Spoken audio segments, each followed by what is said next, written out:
Hello, today I am going to show you how to make the kitchen counter for my miniature food kitchen or studio. Check the description box for the materials and measurements. For the moldings, you can download it and the link is also on the description box. I will use the letters to name each part, and if you are going to follow the tutorial, give it the same name like in the description box so that it would be easier to follow.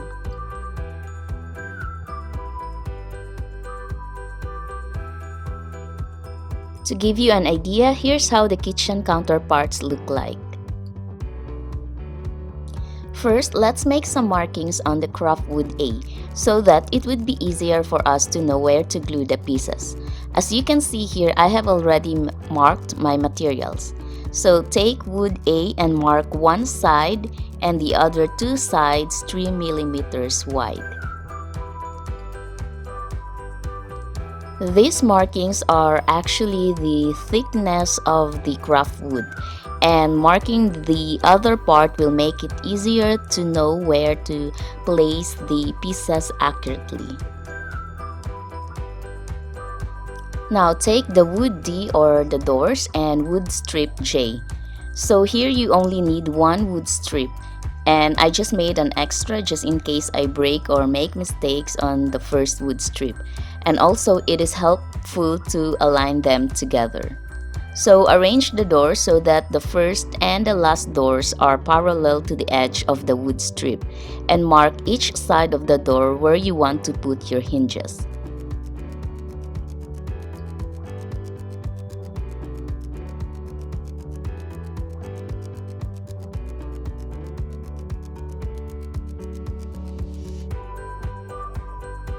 On the wood strip J, use the markings that you made earlier to guide you where to drill the hole.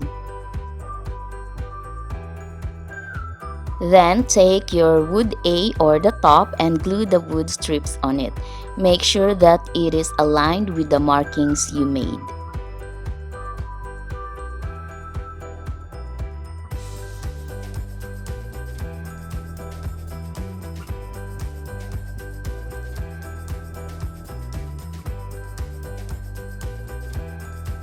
Next, take your wood B or the back panel.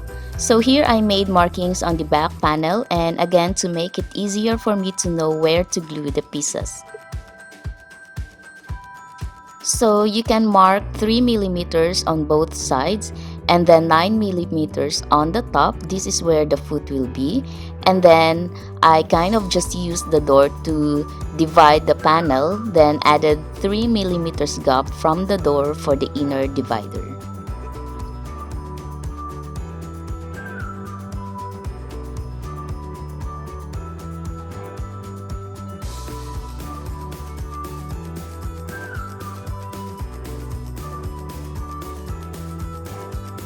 The next, glue the back panel onto the top opposite the wood strip. Make sure that the markings are facing inside and the marking for the foot is facing up.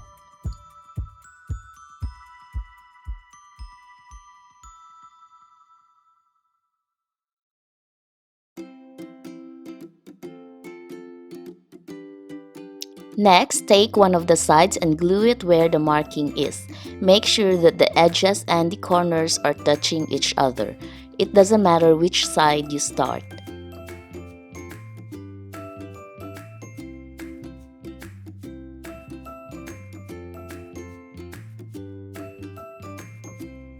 Take your wood F or the divider, and before you proceed, cut one corner of the divider to this image.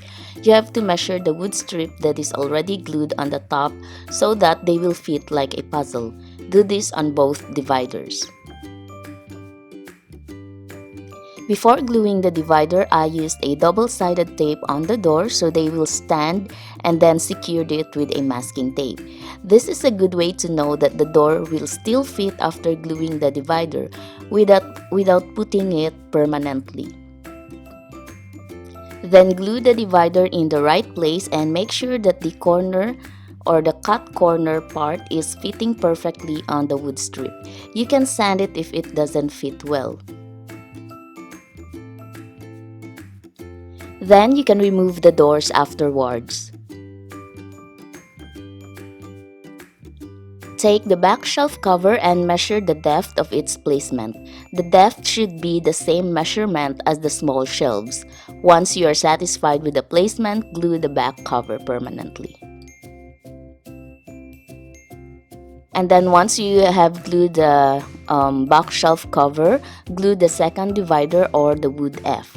As you can see, I made a cut on the bottom of the divider. Please ignore that one because I made a mistake and I ran out of craft wood. So I used some scrap wood instead. And I'm going to fill it with a craft wood so it will have an even side with the other woods.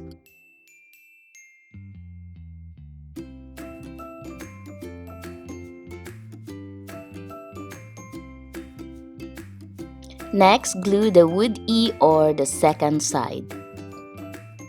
Then after you are done gluing them, you can set them aside.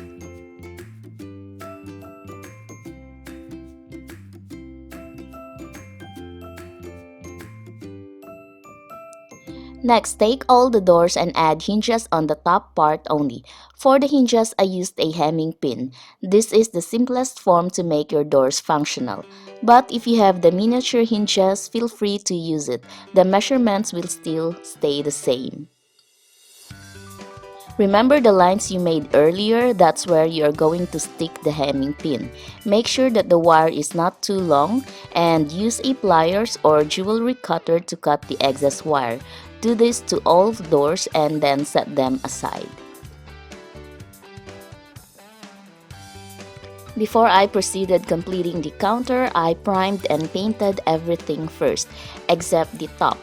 Because later, if the doors are installed, it will be difficult to reach in and have a good and even paint. So I only painted the exposed part, and I also painted the other parts that are not yet glued, like the doors, the moldings, and also the foot. Again, the moldings are available to download for free. Just check the description box.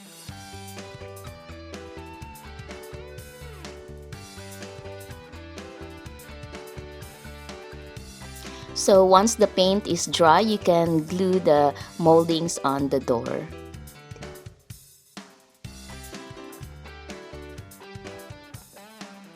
Next, glue the shelves. For the smaller shelves, I simply divided the height of the back cover by 3 and then I glued the shelves.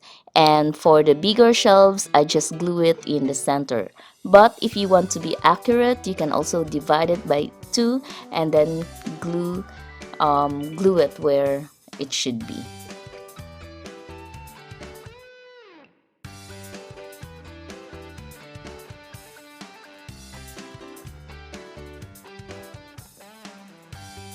For the top, I wanted it to have a nice wood color effect, so I wiped a brown shoe cream all over the top. Then I painted it with wood varnish. Unfortunately, it didn't come out the way I wanted it, but it's okay for me.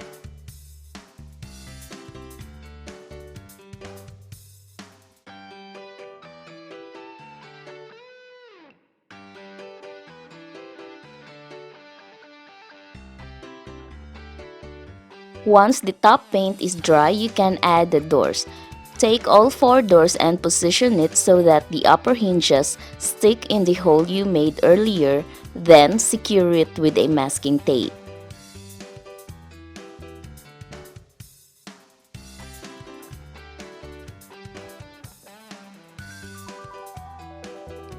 When all the doors are secured, glue the bottom part and allow it to completely dry. Don't forget that you should not put any glue on the bottom of the doors.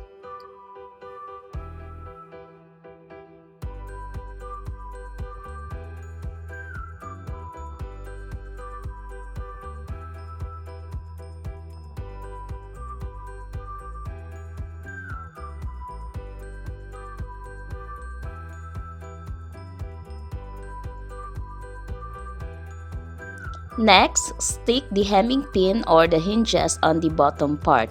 You can also add a hole prior to gluing it so that it would be much easier to see where to stick the pin. Then, test the doors if they are functional before cutting the excess wire.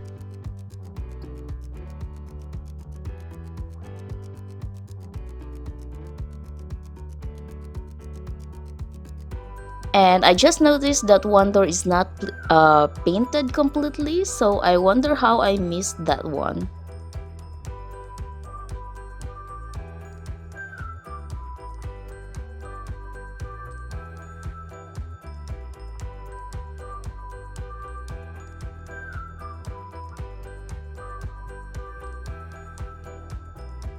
If you have a 112 miniature doorknob, go ahead and use that. Otherwise, you can use the hemming pin head, tiny beads, or jewelry findings. There's an endless possibilities for doorknobs here.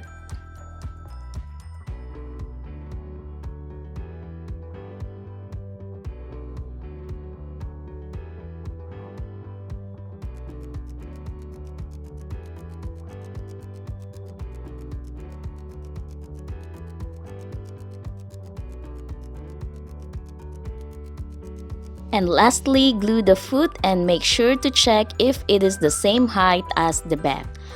I left the sides open, but you can always add another side foot if you like. Once you are done, do the finishing touches like what I am about to do on those unpainted part. You can also seal it with varnish. Thank you for watching this tutorial. I hope it is not too complicated to follow. Next week, I am going to show you how to make a stove and oven. So please don't forget to click subscribe and get notified for new videos. Bye bye and see you next Saturday.